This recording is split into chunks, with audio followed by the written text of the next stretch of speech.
আসসালামু আলাইকুম দর্শক, আগেই বলেছি যে হামলা চালিয়েছে ইরানে। এটি ড্রোন না ক্ষেপণাস্ত্র তা নিয়ে এখনো বিতর্ক আছে। প্রথমে বলা হচ্ছিল যে তারপরে ড্রোন, এবং এই হামলার ক্ষয়ক্ষতি সম্পর্কে এখনো তথ্য পাওয়া যায়নি। তবে এই হামলার নানা দিক নিয়ে নানা তথ্য পাওয়া যাচ্ছে। যেমন ইরানে আগে যুক্তরাষ্ট্রের সমর্থন পায়নি ইসরায়েল। যুক্তরাষ্ট্র আগেই বলছিল যে তারা হামলার সমর্থন দেবে না। তারা ইসরায়েলকে অনুরোধ করেছিল যে আরও অর্থনৈতিক বা রাজনৈতিক বিধিনিষেধের আওতায় নিয়ে আসা, যাতে ইরানকে আরও চাপে রাখা যায়।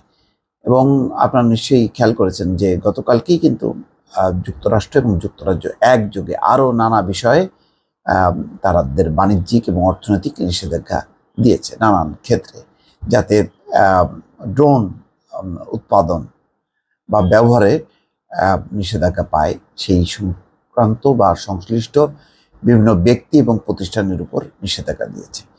তো যুক্তরাষ্ট্রের অবস্থানটা সেরকমই, যে নানা রকম বিধিনিষেধ দিয়ে চাপে রাখা।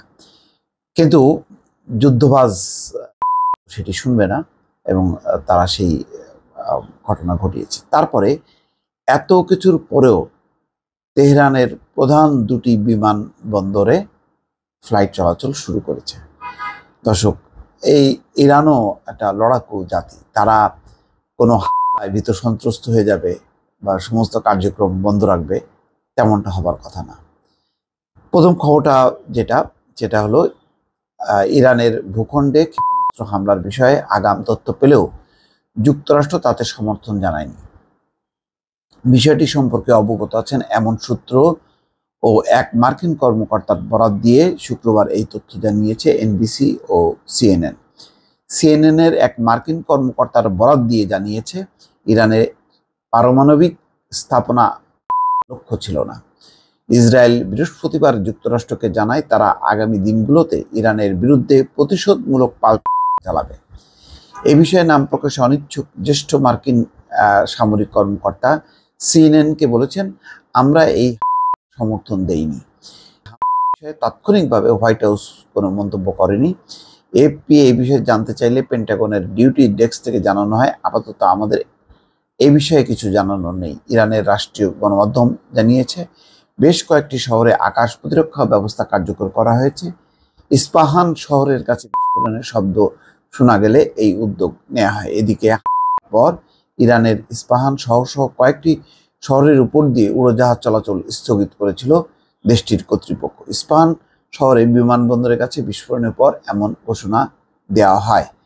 তবে এখনো পর্যন্ত কোনো ক্ষয়ক্ষতির কোনো বিবরণ ইরান দেয়নি বা অন্য কোনো কর্তৃপক্ষ দাবি করেনি। অনেক খবরে বলা হচ্ছে যে ইরানের রাজধানী তেহরানের প্রধান দুটি বিমানবন্দরে শুক্রবার ফ্লাইট চলাচল শুরু হয়েছে। দেশটির রাষ্ট্রীয় গণমাধ্যম এই তথ্য জানিয়েছে। সরকারি বার্তা সংস্থা ইরনার খবরে বলা হয়েছে, ইমাম খামেনি ও মেহরাবাদ বিমানবন্দরে ফ্লাইট চলাচল শুরু হয়েছে। ইস্পাহান শহরের বিমানবন্দরের কাছে বিস্ফোরণের পর ইরানের ইস্পাহান শহর সহ কয়েকটি শহরের উপর দিয়ে উড়োজাহাজ চলাচল স্থগিত করে দেশটির কর্তৃপক্ষ। এ সময় ইরানের রাষ্ট্রীয় সংবাদ মাধ্যমের খবরে বলা হয়, ইস্পাহান, সিরাজ ও তেহরান শহরের উপর দিয়ে ফ্লাইট চলাচল স্থগিত করা হলো। পরে অবশ্য রাষ্ট্রীয় সংবাদ মাধ্যমের খবরে বলা হয়, তেহরানের প্রধান বিমানবন্দরে ফ্লাইট চলাচল আবার শুরু হয়েছে। এর আগে ইরানের রাষ্ট্রীয় সংবাদ মাধ্যম দেশটির ইস্পাহান শহরে বিস্ফোরণের খবর দেয়।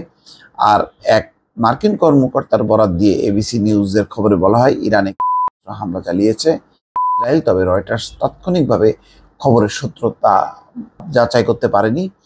ইরানের বার্তা সংস্থা ফার্সের খবরে বলা হয়, কেন্দ্রীয় শহর ইস্পাহানের একটি বিমানবন্দরের কাছে বিস্ফোরণের শব্দ শোনা গেছে, তবে তাৎক্ষণিকের কারণ জানা যায়নি। ইস্পাহান প্রদেশে ইরানের নাতাঞ্জ সহ কয়েকটি পারমাণবিক স্থাপনার অবস্থান। নাতাঞ্জ হলো ইরানের ইউরেনিয়াম সমৃদ্ধকরণ কর্মসূচির কেন্দ্রবিন্দু। ফ্লাইট চলাচল শনাক্তকারী ওয়েবসাইট ফ্লাই রাডার 24-এর তথ্য অনুসারে আজ শুক্রবার ভোরে উড়োজাহাজ সংস্থা এমিরেটস ও ফ্লাই দুবাইয়ের কয়েকটি ফ্লাইট ইরানের আকাশ সীমা থেকে হঠাৎই অন্যদিকে মোড় নিয়েছে। তার মানে একটা বিপদ তারা টের পায়, টের পেয়ে তারা ফিরে যায়, এমন একটি অবস্থা। আর যেই শহরটি তারা টার্গেট করেছে, ইস্পাহান, যেহেতু ইস্পাহান প্রদেশে পারমাণবিক স্থাপনা আছে, সুতরাং হয়তো ইরানকে ভয় দেওয়ার জন্য ইসরায়েল ওই শহরেরকে টার্গেট করে এই হামলা চালিয়েছে। নিশ্চয়ই আরও নানা দিক নিয়ে আমরা খবর পাবো। দর্শক, চেষ্টা করব আপনাদেরকে সেই তথ্য বিশ্লেষণ সহকারে জানিয়ে দেওয়ার। ভালো থাকবেন। আল্লাহ হাফেজ।